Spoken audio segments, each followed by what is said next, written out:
Businessman Opinion. Mitra bisnis, berdasarkan data dari BPS, Indeks Perilaku Anti Korupsi Indonesia tahun 2024 tercatat 3,85, pada skala 0 sampai 5 menurun dari 3,92 pada 2023. Hal itu menunjukkan masyarakat Indonesia semakin permisif terhadap tindak pidana korupsi. Apa komentar Anda mitra bisnis mengenai sikap masyarakat yang terlihat makin permisif terhadap korupsi ini dan apa yang harus dilakukan? Di 633-9160 atau WhatsApp call di 0816-924-924. Bagaimana tidak permisif? Kalau tokoh-tokoh masyarakat, baik yang di dalam partai maupun di luar partai, itu juga mempraktekkan korupsi. Sebetulnya masyarakat bukan permisif. Orang-orang seperti saya dan kawan-kawan saya itu sudah putus asa, bukan permisif. Kita sudah pasrah. Karena kadar korupsi itu sudah mendarah daging sejak puluhan tahun yang lalu atau mungkin ratusan tahun yang lalu. Mengubahnya ini harus melalui tekanan sosial, bukan KPK, bukan polisi. Yang bisa mengubah hanya keluarga sendiri. Kalau anak, istri, kakak, adik, orang tua, keponakan semua takut di bawah miskin, kalau ada bagian dari keluarga yang korupsi, maka mereka yang menjadi polisi yang mencegah orang untuk korupsi. Sehingga harapannya koruptor semakin berkurang atau nggak berani korupsi kecil-kecilan. Jadi kita lebih gampang nyorotnya. Kita cari aja siapa tokoh masyarakat, siapa tokoh partai politik, itulah yang berpotensi untuk korupsi karena mereka punya kekuasaan. Terima kasih. Setuju ngomongan dia gitu, soalnya KPK sendiri kan nggak bersih. Kasus Firly aja mana tuh? Sekarang udah megang kasus lain lagi. Satu nggak beres, satu lagi gitu. Semuanya digantung-gantung begitu. Jadi kalau seolah-olah ya kamu nggak dukung aku korek pakai KPK. Nanti kalau udah dikorek jadi dukung, lepas lagi perkaranya lain. Mendingan kalau KPK nggak bisa tanganin ya suruh rakyat aja tuh. Biar sediain telur busuk yang banyak, ditimpukin aja tuh koruptor. Iya, habis KPK-nya juga nggak bersih, betul nggak? Iya. Nggak rakyat nggak percaya, suruh rakyat aja yang adil. Kesel gitu jadinya gitu. Iya, dan itu juga si Firly mana tuh? Terus yang EKTP mana lagi tuh? Siapa tuh namanya? Setia Novanto apa tuh? Itu dipanggil-panggil juga nggak datang tuh. Malah sekarang lagi disibukin siapa tuh namanya? Makasih ya. Ini Indonesia dulu pertama kata revolusi mental. Ini malah hancurin mental. Jadi kalau saya lihat pusat kelemahan Indonesia sekarang bukan di siapa-siapa, di Jokowi. Ya Jokowi itu biangnya koruptor. Dia tahu siapa yang korupsi dia diam, siapa yang tahu korupsi dia diam. Ada perlu baru di itu korupsi ini ya, menurut gua bongkar. Ini kan kurang ajar. Habis negara dikorupsi semua begini. Apalagi ketemu Prabowo itu diibaratkan sekarang kucing bersuara macan. Berapa kucing bersuara macan? Percuma kan? Teriak aja besar, omong terus. Mau buat apa-apa mesti tanya Jokowi. Ini apa cerita begini? Yang presiden siapa? Gila nih negara. Makasih. Menurut saya memang iya sih ya. Makin lama kita makin permisif dengan korupsi ya. Kenapa? Karena mungkin karena tiap hari dijalin dengan melihat orang korupsi gitu ya, dan hukumannya itu enggak Setimpal. Ya, nggak setimpal ya. Nggak setimpal dan signifikan. Nah, yang paling mengerikan sekarang ini bahwa orang-orang yang kekayaannya itu dari hasil korupsi tidak malu. Tidak ada, masyarakat menganggap itu malah hebat gitu loh, bisa kaya raya. Nggak mau tahu dari mana asalnya, pokoknya kaya raya gitu. Nah, jadinya orang merasa bahwa nggak penting asal usulnya, ya penting kayanya. Nah, ini jadi berbahaya. Karena kita sudah semakin hati kita ini semakin terikat oleh keduniaan ya, atau harta benda gitu ya, kekayaan, ya itulah. Nah, ini memang menurut saya solusi yang paling benar itu adalah yang selama ini sudah sering dibahas di Pas FM ini adalah hukum yang keras pada koruptor dan pembuktian terbalik, hartamu dari mana. Nah, yang kedua, kalau kamu terbukti korupsi, disita. Memang benar-benar harus berani sita semua harta, aset dan segala macam, sehingga orang betul-betul memberikan efek jerah pada koruptor itu. Orang ada efek jerah, ada ketakutan muncul di situ. Kalau enggak, ya begini-begini aja sampai Indonesia Mas yang nanti ya nggak ada perubahan. Saya percaya hal-hal seperti ini. Menurut saya sih begitu. Apa itu masalah mental ya? Revolusi mental, kalau di bahasa agamanya itu akhlak. Karena mayoritas malu loh, saya itu perih rasanya kalau melihat masyarakat di bawah ini. Saya dulu itu waktu pemilihan presiden ngelihat dari Tangerang sampai ke Surabaya sampai ke Malang, ngeliat orang yang ibu-ibu gak punya rumah, gak punya apa itu banyaknya. Itu juga gak dapet yang namanya apa bantuan sosial itu. Saya dulu dukung Jokowi habis-habisan tanpa pamrih, karena barangkali pemerintahan dia baru dari periode pertama itu setuju bagus, sampai yang keluarga saya itu nggak suka sama saya gitu gara-gara itu. Terus periode kedua saya juga gitu kan, dari Tangerang, Jakarta kan ada saudara juga, Surabaya, Malang, bolak-balik sampai saya di kereta itu mempromosiin Jokowi. Tapi akhirnya waduh, saya sampai kadang-kadang saya berdosa enggak ya kepada Tuhan, soalnya pada akhir jabatan Jokowi kayak gini. Nah itu rusaknya negara, karena hukum di negeri ini memang nggak pernah ada yang benar sih, walaupun secara konsep betul pelaksanaannya. Nah soal korupsi semuanya sudah komentar benar. Hanya saya gini loh, coba aja lihat itu di Amerika sekarang kebakaran Los Angeles itu kayak apa. Apakah kita nggak sadar para pejabat itu kalau untuk disuruh bebas dari korupsi itu nonsen. Karena apa? Memang di dunia ini Tuhan itu sudah menciptakan ada baik ada buruk. Nah kan gitu kan, ya nggak logikanya. Nah ada dua telinga juga dua kok, semuanya ada dua. Kalau satu kursi nggak bakalan habis. Cuma keinginan saya sebagai masyarakat di bawah itu ya sadar gitu loh. Sedikit aja yang sadar, pemimpin yang paling ujung dan rakyat yang paling bawah pun itu sabar untuk menerima, dan yang di atas itu sabar untuk tidak berbuat korupsi loh. Kan enak kalau gitu. Tapi kalau semuanya tuh pada ontok-ontokan, ya ontok-ontokan pengen ngeraup harta, apa itu namanya, harta negara ini untuk kepentingan pribadi, tanpa berpikir kalau dia mati itu dipikir nggak ada tanggung jawab. Apa itu hidupmu, waktumu untuk apa, itu dipikir nggak ada kayaknya gitu deh. Jadi Islam yang namakan Islam konsep-konsep aja. Oh ya aku inilah agama Islam, tapi aku nggak pernah memeluk Islam. Nah itu, tapi yang saya khawatirkan lagi, saya yang hidup di negeri ini khawatir jangan sampai yang tak berdosa itu ikut-ikutan dalam seperti yang terjadi di Israel, di Palestina. Itu kan gara-gara sekelompok orang pemimpin yang kurang peka terhadap masyarakat yang membutuhkan. Kalau melihat korupsi ini sudah seperti kayak Akong itu sudah malas mau bicarakan, tapi ya gimana ya, tetap harus bersuara ya.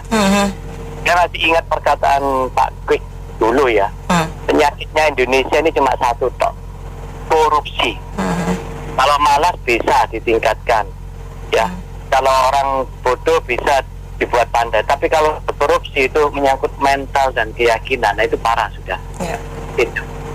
Dan yang seperti yang barusan telepon itu mengatakan dulu pendukung Jokowi ya, ibu tidak bersalah Bu, ibu tetap pada waktu itu dukung yang baik gitu loh. Cuma bagaimanapun juga manusia itu berubah.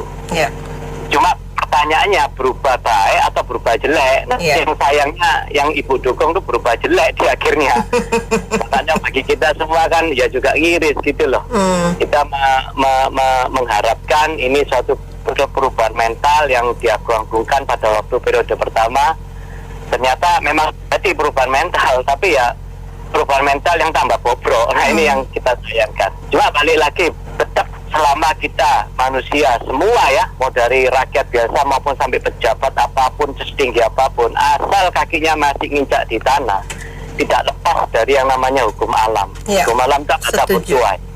Kalau saat ini mereka itu nuainya jelek, saya pastikan kalian pasti akan nuai jelek, tin baik-baik. Iya, buat saya wajar saja rakyat pesimistis ya, atau mungkin meragukan kalau pemberantasan korupsi Indonesia akan benar-benar mengalami kemajuan yang bagus, atau dia akan benar-benar mengurangi korupsi dalam jumlah besar. Ya karena kita kan tahu selama ini penegakan hukum kasus korupsi begitu diadili dia hukumannya ringan, asetnya nggak disita semua, bahkan masih sisa banyak. Untung deh tuh koruptor ya, udah hukumannya ringan, asetnya masih bisa dapat banyak, kan untung koruptornya. Gimana rakyat mau percaya lagi? Bayar pajak aja rakyat udah banyak yang nggak mau, karena uang pajak kita kan dikorupsi sama koruptor gede-gedean, dan mereka masih kaya, dihukumnya ringan fisiknya, hukuman badannya.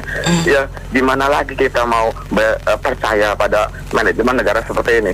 Kemungkinannya seperti itu. Kalau saya ngelihatnya gini, realistis versus optimistis, ya nggak? Kalau ditanya Indonesia korupsinya udah stadium 4, kanker, udah DNA, atau bahasa saya udah culture.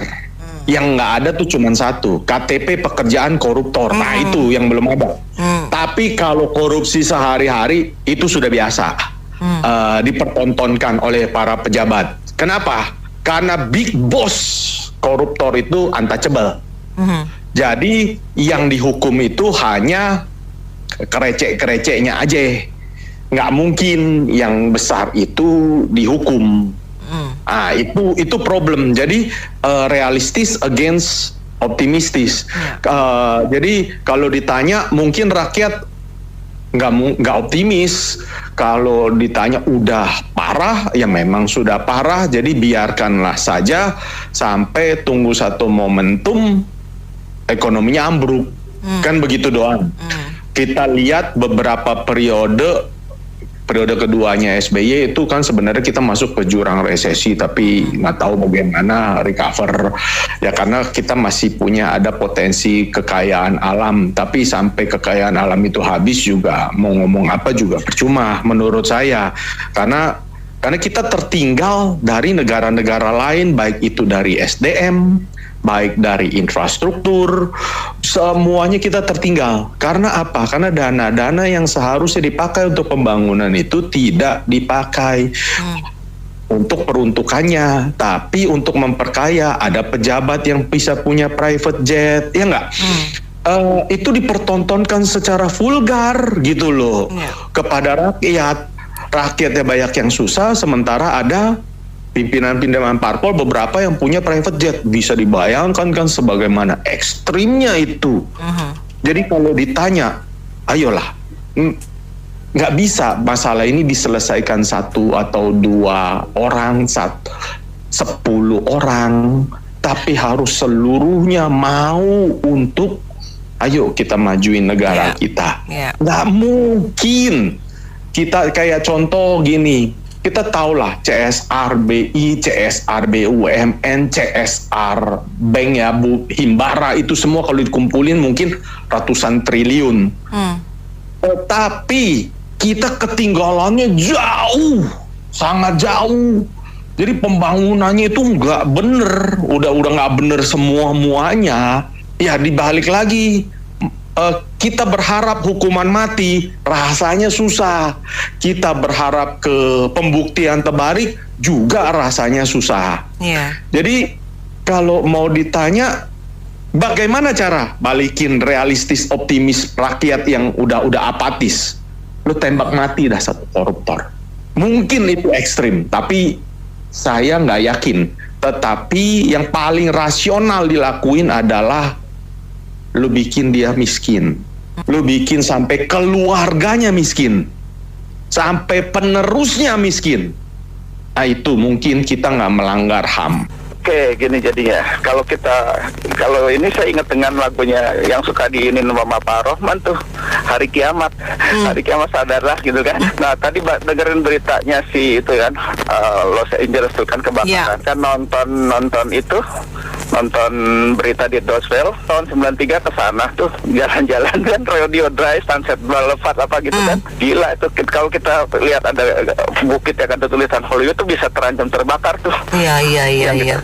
Kebayang nggak kalau kita orang-orang yang koruptor harus mikir satu waktu tuh kiamat ada dua macam. Iya. Kiamat ya yang nanti seluruh dunia mati atau seluruh dunia dibinasakan yang jahat ya, atau kiamat diri sendiri kan, anytime kan bisa betul. Kan itu mereka nggak ingat. Tadi saya nonton yang di Al Jazeera juga ada orang yang itu yang kebakaran rumahnya dia nggak nyadar, udah benar-benar habis sama sekali gitu. Kebayang nggak? Jadi artinya kalau sekarang masyarakat Indonesia sudah terlalu apatis karena apa? Tadi udah dibilang hukumannya terlalu ringan dan tidak ada yang punya keseriusan ya. Kalau serius ya harus hukuman diperberat. Bayangkan kalau 6 triliun 300 triliun cuma 6 tahun. Kalau saya korupsi 1 triliun berapa menit tuh? Cuma 2 miliar berapa detik saya sadarnya. Makanya ibaratnya kalau udah dibilang, kalau ibarat kalau kita perhatikan dokter yang suka ngebedah mayat-mayat, dulunya waktu pertama kali mungkin mereka merasa bau, tapi kalau udah tiap hari bedahin mayat udah jadi biasa lagi. Jadi artinya ini udah terlalu akut ya, seperti yang Pak Tony bilang.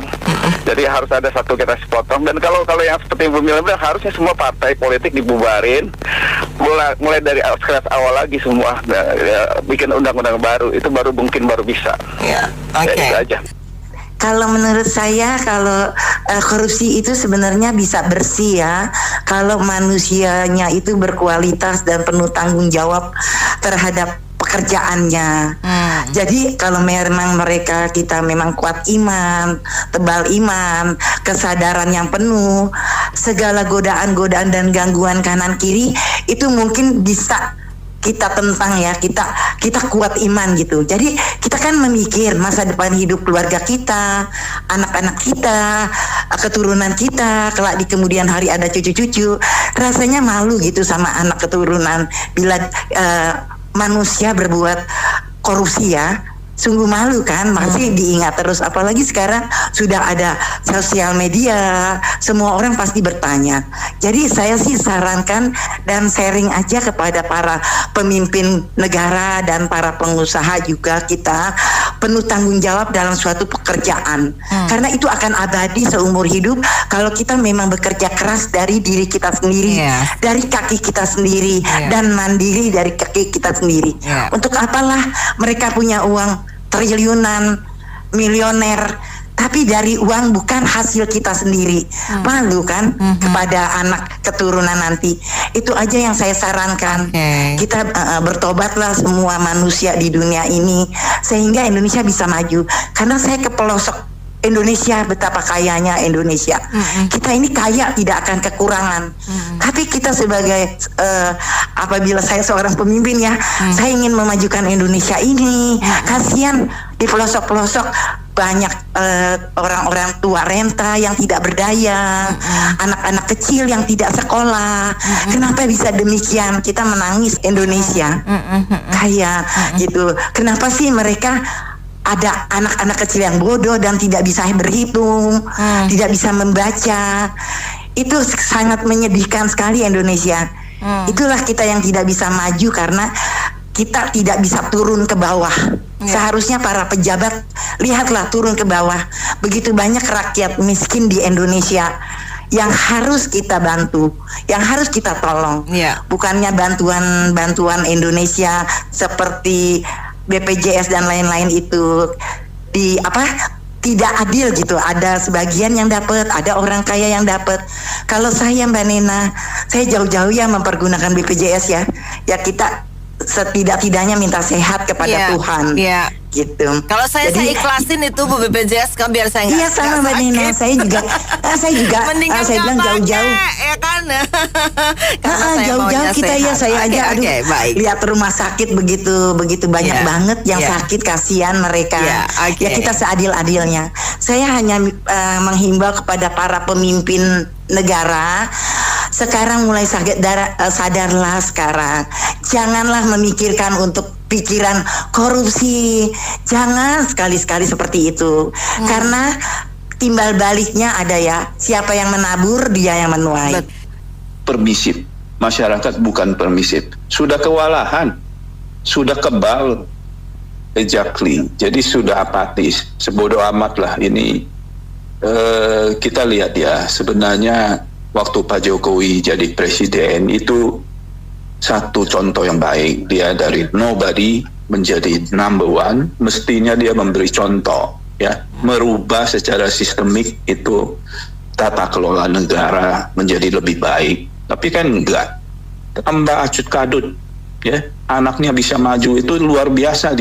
Diceritain ke luar negeri itu semua jadi bingung, kok bisa sih dia presiden sedang menjabat, anaknya maju jadi wapres dan terpilih. Nggak make sense kalau orang berpikir itu tidak ada intervensi. Secara rasio yang orang normal itu nggak make sense. Jadi oke lah, itu sisi itu ya, tapi penyentuhan ke pemberantasan korupsi juga enggak, KPK tambah rusak. Jadi ya kita sudah apatis ya. Ada berita bantuan untuk lewat apa? Itu yang gunung meletus lewat Obi ya. Di NTT apa NTB. Itu dikorupsi, dijualin, beras dijualin ya, kasur dijualin, gila kan? Waduh, ini kita negara kaya tapi bobrok itu penyelenggaranya. Dan kita udah seperti biasa. Tahu nggak berita itu ya, yang lewat Tobi itu ya? Itu yang berwenang cuma ngomong, ya diharapkan berikutnya jangan lagi diulangi. Cuma begitu. Kenapa nggak berusaha dengan keras untuk diusut, ditangkap, dipenjarakan? Oh, nanti berikutnya jangan ya. Begitu doang. Luar biasa kita. Aduh. Kalau saya hari ini mulai optimis. Kenapa Mbak Nena? Gini, kemarin gara-gara bisa dipakai untuk makan gratis gitu ya, makan bergizi gitu ya. 79 triliun itu ya BI ya, CSR BI. Terus saya mulai googling, sebenarnya perusahaan mana lagi ya yang bisa maksudnya kita ambil gitu loh CSR-nya yang gede gitu ya.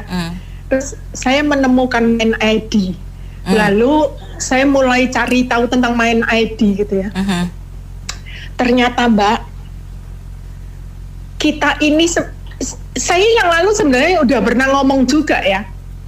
Gini, kan pemerintah itu udah mulai mencetak e-katalog yang kalau nggak salah 7 juta apa 9 juta item kayak gitu-gitu ya.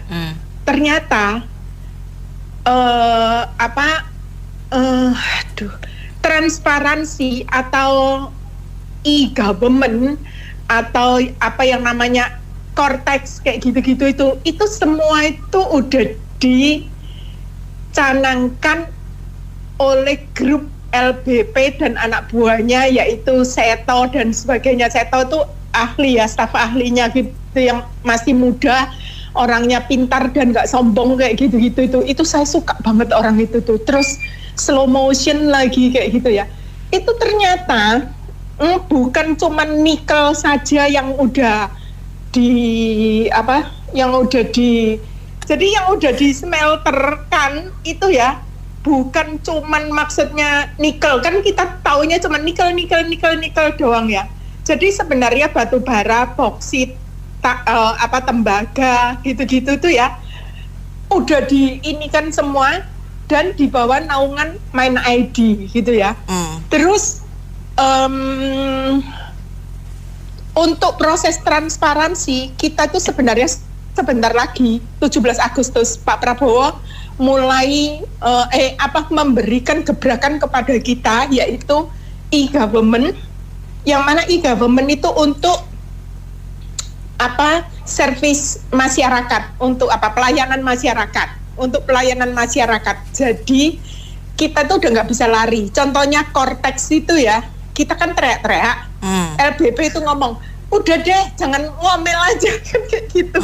Lah itu sebenarnya ya saya pribadi saya nggak ngomel, cuman saya ngomelnya itu ya Dirjen Pajaknya itu loh seenak jidatnya, nggak punya pikiran, nggak pernah turun ke bawah sehingga nggak ngerti kesulitan kita. Terus sungguh toh Mbak ngadat. Jadi peraturan di situ salah satu yang saya cuplik ya. Mulai tanggal 1 Januari kita harus memasukkan semua, misalnya invoice hari ini harus dibuatkan faktur pajaknya hari ini juga dan sebagainya kayak gitu. Terus ditambah lagi kalau bulan Januari harus setornya juga bulan Januari, tidak boleh lagi ke bulan Februari, Maret kayak gitu-gitu. Kalau sampai salah input data denda 1%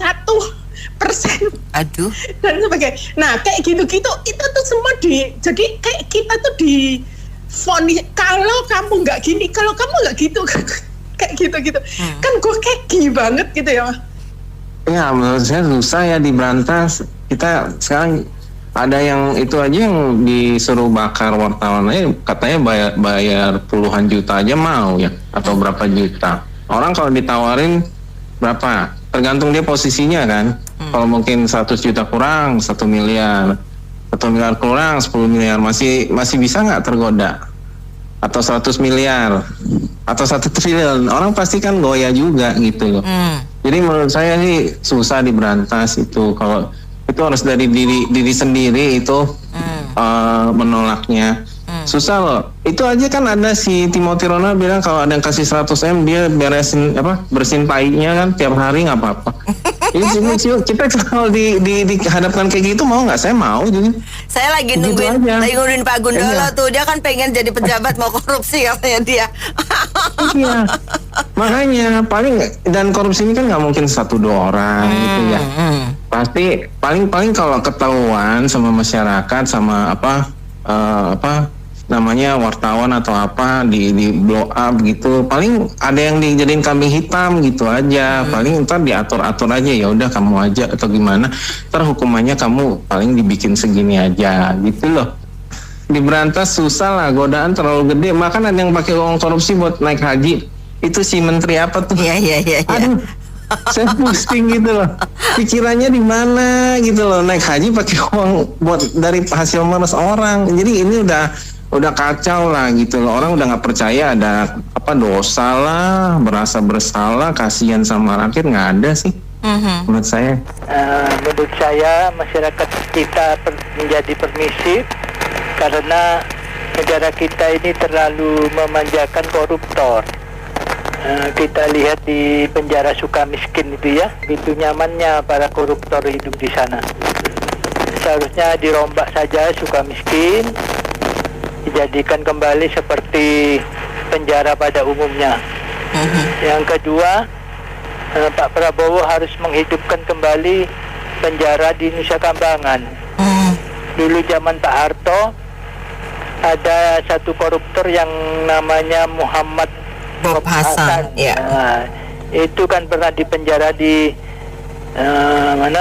Nusa Kambangan ya. Di sana ia mengajarkan talenta-talenta kepada para terpidana. Misalnya ia memberikan pelajaran membuat aki, mengasah aki sampai membuat tempatnya itu. Terus mengajarkan membuat mebel ya. Iya. Bob Hasan kan raja kayu ya. Jadi menurut saya kalau para koruptor itu dikembalikan ke penjara-penjara yang umumnya itu bisa membawa talenta-talenta yang melekat pada diri koruptor itu, bisa mengajarkan kepada para terpidana, dan itu sangat bermanfaat menurut saya. Kemudian di penjara yang kurang bagus nanti pasti dibangun itu sama koruptor sehingga membuat kehilangan uang lagi untuk membangun itu. Oke. Kan? Cukup seperti itu saja. Ya, jadi indeks perilaku anti korupsi turun berapa tadi? 0,4 ya. Iya. bukan 0,04 apa 0,4. Ya itulah yang penting, dari 3,89 sekian menjadi dari 3,92 pada 2023, terus 2024 3,85. Iya. Tapi pada sisi yang lain, indeks persepsi korupsi dari 38 turun menjadi 34. Sekarang nggak tahu perkembangannya, perlu berubah apa belum itu. Tapi kalau ngelihat progresivitasnya sih kayaknya nggak ada perkembangan. Jadi khusus untuk sektoral lah masalahnya. Jadi sektor, terutama sektor penegakan hukum, ini sulit sekali diperbaiki. Kenapa? Dari zaman saya sekolah dulu, itu ketika dari kelas 1 naik ke kelas 2, itu sudah ada pemisahan. Jurusan sosial dan jurusan IPA, ilmu pengetahuan alam.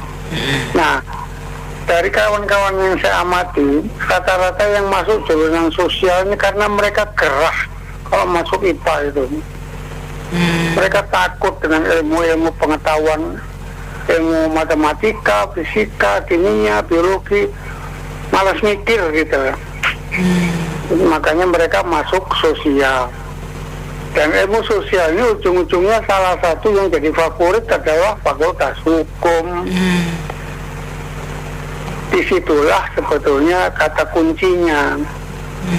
Nah sekarang secara keseluruhan bagaimana pendidikan kita itu? Masa pengangguran kebanyakan dari SMK? Bagaimana itu SMK-nya Pak Jokowi itu yang katanya mobilnya sudah ada pesanan 2.000, 6.000, entah berapa dulu itu. Ujung-ujungnya bohong. IKN juga katanya, wah investor pada ngantri. Ujung-ujungnya bohong. Yang gini kok diapresiasi, saya nggak ngerti ini. Populasi bangsa kita ini. Ya, kebohongan itu berat. Jadi kalau kebaikan, lo nggak usah Jokowi. Semua masyarakat tukang becak juga banyak baiknya. Yang pernah masyarakat yang kalangan bawah, tukang sayur, tukang bakso, banyak baik. Rata-rata Indonesia baik orangnya. Jadi di dalam teori kebaikan itu ada istilah di dalam bahasa Indonesia itu, yaitu gara-gara nilai setitik rusak susu sebelanga. Jadi kebaikanmu 1000 kali, 1 juta kali, 1 kali aja Anda membuat racun, membuat kesalahan, entah membunuh orang, menipu orang sampai mengalami kerugian sampai miskin, itu sudah nilai, itu sudah racun, nggak bisa dimaafkan. Jadi kalau kita bicara penegak hukum, filosofis, sosiologis, yuridisnya diganti ya dengan kata-kata normatif supaya gampang diterjemahkan. Jadi secara filosofis, secara sosiologis, secara normatif mereka ini harus diperbaiki. Kalau saya bandingkan dengan Cina, Cina itu budayanya udah beratus tahun memperbaikinya itu. Dari mulai zaman dinasti-dinasti itu sudah dibudayakan bahwa kalau kamu korupsi, ingat peristiwanya Mao Zedong waktu konflik dengan Kuomintang itu. Ada 2 orang sahabatnya pejuang yang membela Mao Zedong, tapi ujung-ujungnya dia korupsi. Gak banyak bicara, Mao Zedong ditangkap, dua-duanya hukum mati. Penjelasannya kepada rakyatnya, 2 orang ini sudah bukan kawan kita karena dia korupsi, hukum mati.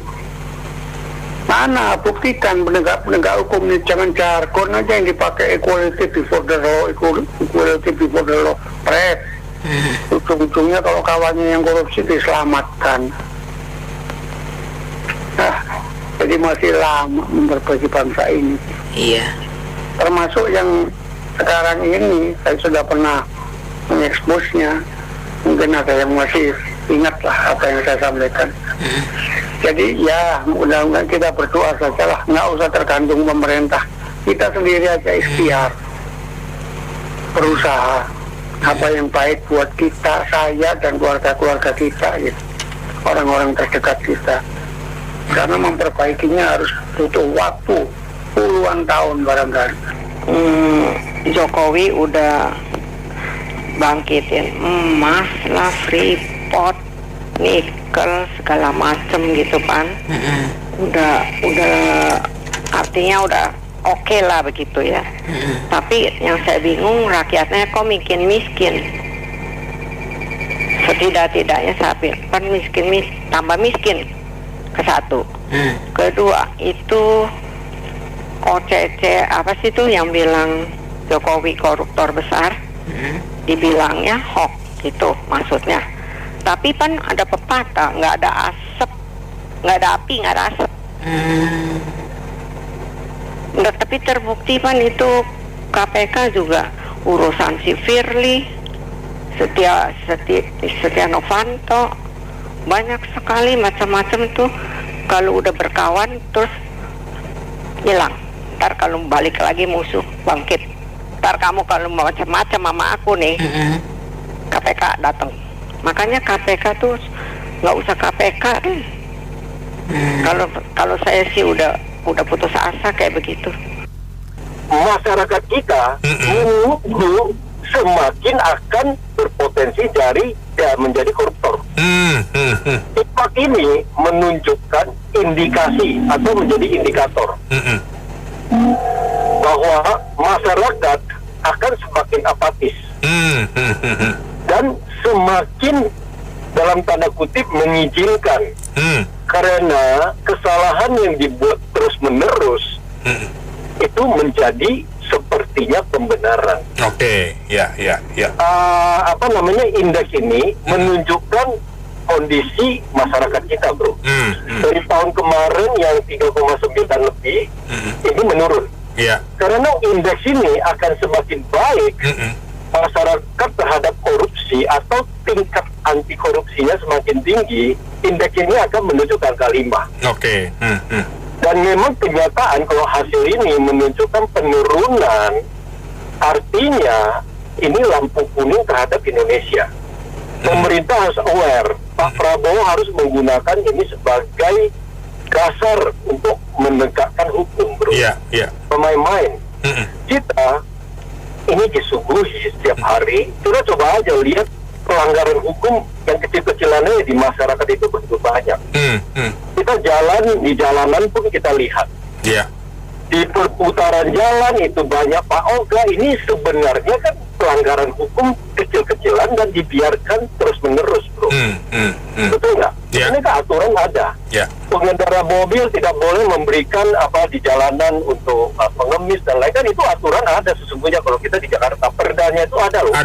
Betul, ada Pak. Betul. Tetapi di masyarakat terjadi kondisi yang tidak mematuhi aturan dengan alasan masing-masing.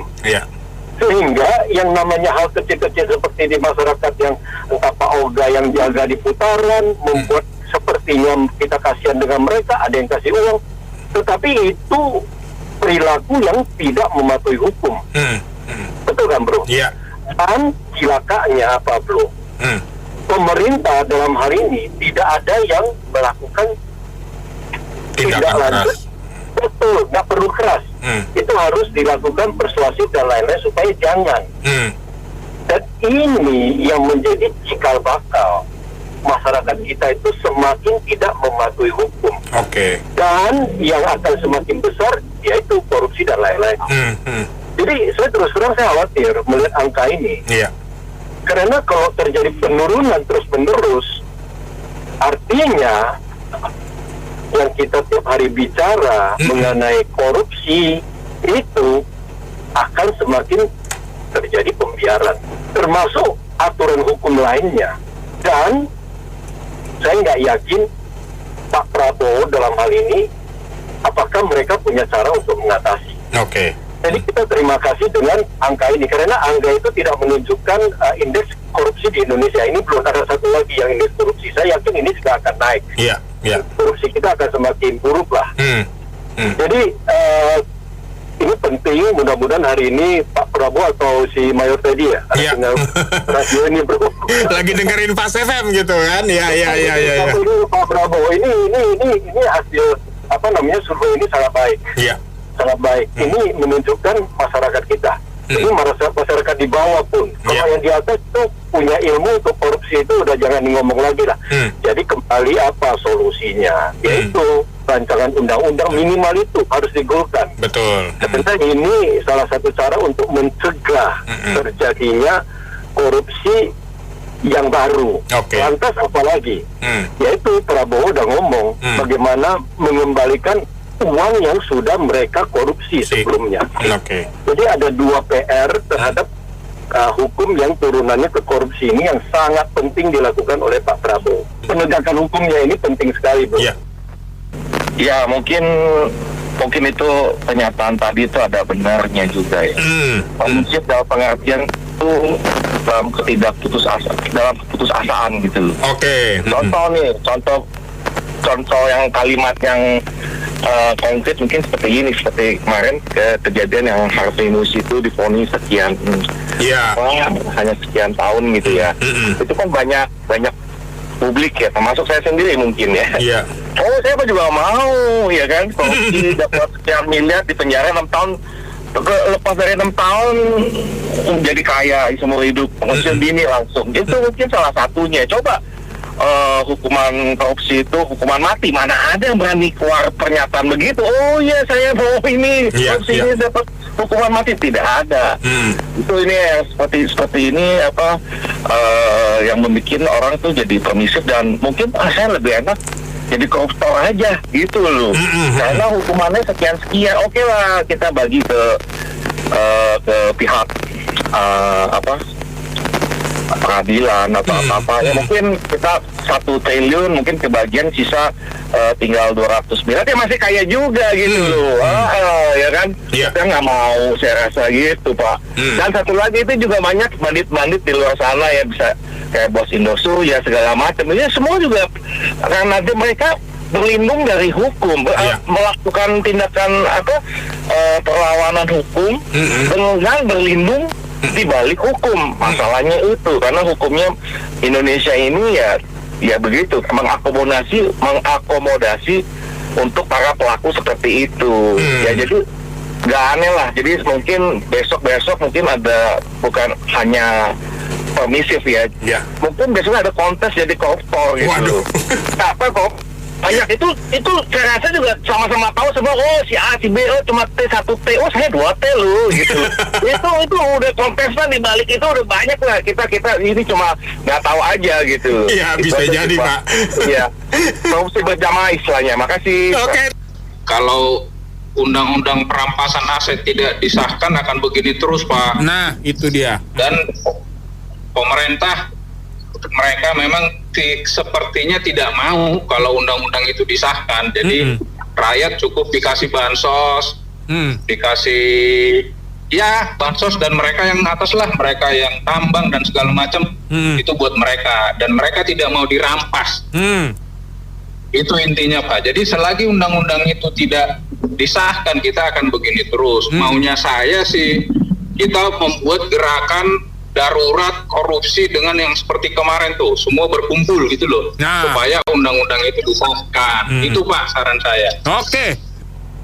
Ya, mungkin sebenarnya di era presiden yang lalu itu sudah benar ya. Jadi menurut saya problem di kita adalah mental. Jadi saya salah satu wira swasta yang komunikasinya kadang ke kantor pemerintahan dan juga di perusahaan-perusahaan swasta. Nah, yang agak berbeda saya lihat perlakuan pejabat-pejabat tinggi di gedung-gedung pemerintahan. Kalau bisa dilihat, misalnya kita iseng berkunjung ke kementerian, badan, itu mental penjajah masih terbawa sampai saat ini. Jadi yang dianggap orang nomor 1 di kementerian atau badan atau direktorat tersebut selalu dapat 1 lift khusus. Nah, ini mental ya, mental budak gitu ya. Jadi bagaimana kita bisa merubah habit buruk korupsi gitu ya, itu kan super buruk lah ya, hingga ada yang tertarik dengan profesi korupsi karena penegakan hukum yang memble di negara kita. Jadi selalu ada satu lift khusus atau apalah ya namanya, semacam budaya jongos dengan pimpinannya. Padahal kalau saya melihat bahwa rakyat ini memfasilitasi si pejabat tersebut, pajak kita ya, dengan memberikan orang tersebut, pejabat tersebut, kendaraan dinas, rumah dinas dari uang rakyat gitu loh. Kalau dibandingkan dengan negara Asia lain seperti misalnya Jepang, itu mereka pejabat yang menghalangi atau menghambat jalan penduduk karena ada sistem foraide dan sebagainya, itu akan dimaki-maki gitu ya. Kalian jangan memposisikan sebagai sebagai petingginya rakyat, jangan, dia pelayan gitu ya. Tapi mental tersebut sampai detik ini terjaga. Tadi saya ada visit ke salah satu plat merah di daerah Kuningan. Luar biasa si M1-nya ini, saya nggak usah ngomong di jauh ya. M1-nya ini, saya pas mau turun lalu mau keluar, saya dicegat. Saya rakyat loh. Saya merasa ini gedung ini dibangun dengan ada kontribusi saya gitu loh, terlepas cuma sekian persen gitu ya. Tapi kenapa saya yang dihadang gitu loh untuk keluar demi si pejabat tersebut jalan tidak terhalang gitu ya. Jadi saya bingung dengan mental perbudakan sekian ratus tahun yang lalu sampai detik ini masih dipelihara. Saya khawatir dengan presiden baru kita yang juga dengan background yang kita tahu semua, itu akan membuat si pembantu-pembantunya ini juga pakai pola yang dia lihat ke atasannya tersebut. Ya karena ini sudah weekend, jadi oke lah. Terima kasih. Oke. Itu kan sebenarnya emang seperti itu sih. Kalau saya cuman nambahin aja dikit, karena mental kita itu mental bujak. Kayak jongos itu wajar, karena orang Jawa sepertinya sih yang ngomong jongos. Cuman kalau itu terlalu kasar. Jadi kalau ya pejabat itu, kalau yang pejabat yang kayaknya punya pangkat, memang kita itu kayaknya yang di bawah itu dianggapnya seperti apa itu, ya OB gitulah. Jadi gak dihargai. Jadi mental kita itu lebih menghargai harta daripada etika. Harga dirinya itu dijual dengan harta dan tahta. Jadi kalau yang punya etika yang bagus, punya moral yang tinggi, ya kalau kata orang beragama itu akhlak. Karena apa? Kalau orang berakhlak itu mesti mulia, karena di sini tidak ada kemuliaan. Oke. Saya ada opini tersendiri. Saya juga ya lihat dari revisi digital juga ya, benar juga korupsi, hukum dan hukum gitu. Saya dengar Pak FM juga ya. Topiknya itu terus korupsi 3M, mual, muak dan mau muntah juga. Ya itu sih opini saya. Makasih. Saya bilang ini bukannya permisif lagi, tapi udah apatis, udah masa bodoh. Karena apa? Karena udah begitu nggak ada artinya pemerintahan tuh, hukum nggak jalan. Saya kemarin juga diserang oleh buzzer juga. Saya bilang Jokowi itu orang koruptor, orang kedua di dunia. Dia bilang, saya dibilang Anda pikirnya belum jauh katanya, kan udah diralat katanya. Saya bilang mana yang diralat di mana? Kalau diralat udah ada beritanya dong dari OCR PP itu. Jadi korupsi itu bukannya pembuktian, tapi dia itu cawe-cawe itu udah korupsi, udah membuat negara ini jadi rusak, demokrasi dirusak dia untuk mengubah undang-undang MK, itu juga udah korupsi. Korupsi itu berbagai macam, bukan duit aja. Pembuktiannya ya susah. Gimana ada pembuktian? Nah itu, jadi orang Indonesia itu udah bukan permisif lagi, udah nggak mau tahu lah, udah apatis. Karena apa?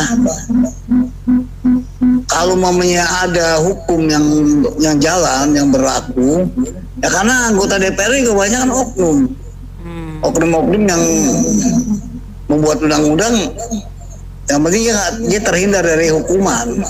Karena apa, kalau undang-undangnya dibuat, mamanya hukuman umur hidup, hukuman mati, itu kan melalui undang-undang DPR. Nah, DPR nggak berani bikin itu. Karena apa? Dia itu juga banyak yang korupsi orangnya. Kayak model Setia Novanto dulu. Dia tuh seorang ketua umum Golkar. Dia itu koruptor EKTP. Dan dibelain sama Jokowi.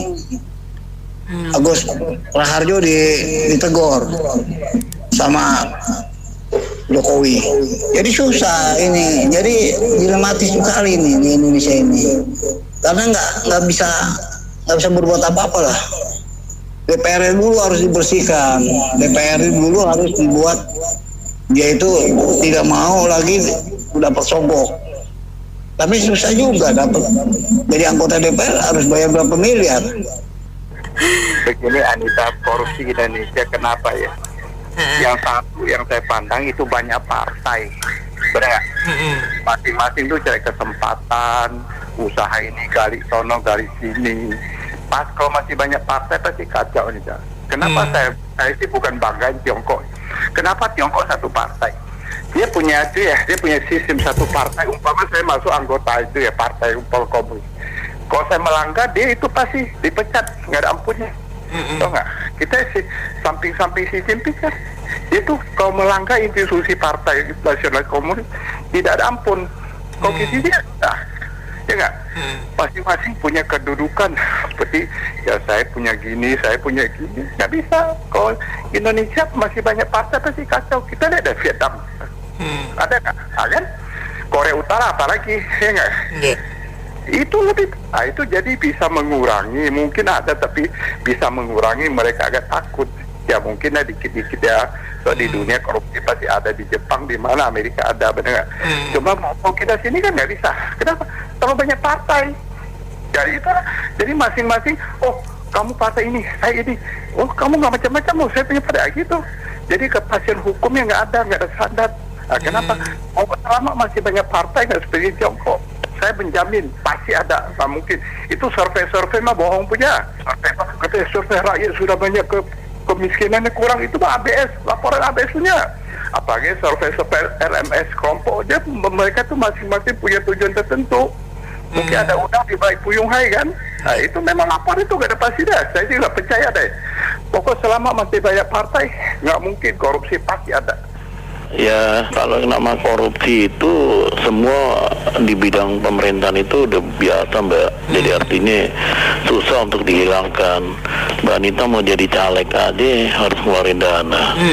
Nah, pada saat terpilih kan kalau ngandelin gaji aja nggak cukup, Mbak Anita. Mau nggak mau timbul ini permufakatan jahat dengan teman-teman. Ya mohon maaf ya, bukan saya ini memang transparansi seperti itu untuk menggelembungkan segala dana yang diperlukan oleh pemerintah gitu loh. Umpamanya membangun semen yang tadinya 100.000 ditulisnya 200 atau 300 kan, akhirnya bagi-bagi korupsi berjamaah. Ini sulit untuk menghilangkan hal seperti ini. Mau jadi bupati, mau jadi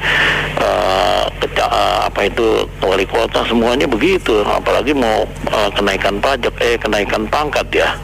Tentunya semua berkaitan. Jadi seperti benang kusut yang tidak selesai gitu loh. Makanya sulit sekali untuk menghilangkan secara ini. Integritas itu sulit. Kalau Mbak Anita punya dana, kemudian mau jadi katakanlah gubernur atau wali kota, mau pakai kocek sendiri, tentunya pikir 2-3 kali dong, bener nggak Mbak Anita? Jual rumah, jual aset, mobil, jual aset. tanah semua. Akhirnya pada saat kebetulan kepilih ya, itu kan berusaha untuk membalikan dananya kan, gimana caranya. Nah itu kalau nggak kepilih ya mohon maaf nih Mbak Anita bisa ya ngomong sendirian di tengah, ya mohon maaf jangan sampai terjadi ya. Ini artinya hal-hal transparansi seperti ini yang terjadi dalam kondisi seperti ini. Permisif itu kalau nggak salah mengizinkan ya, kata permisif itu mengizinkan, jadi masyarakat mengizinkan. Sebenarnya udah sebenarnya seperti tadi dibilang apatis atau yang artinya masa bodoh gitu loh. Karena apa, udah nggak bisa diatur gitu loh, bukan hanya di pemerintahan aja gitu loh. Jadi ini betul-betul apakah perlu dulu kan ada wacana untuk memberikan mata pelajaran anti korupsi di sekolah-sekolah. Nah itu mungkin mesti potong satu generasi, di mana generasi sekarang jangan mendidik anak-anak kaderisasi berikutnya untuk korupsi. Itu mungkin bisa begitu. Cuma dananya bisa nggak dibiayai oleh pemerintah, ini dilema nih saya kira nih. Itu aja sih Mbak Rita. Oke, terima kasih. Terima kasih kembali Pak opininya, dan sekaligus menutup sesi Businessman Opinion untuk kali ini. Saya Anita Wijaya.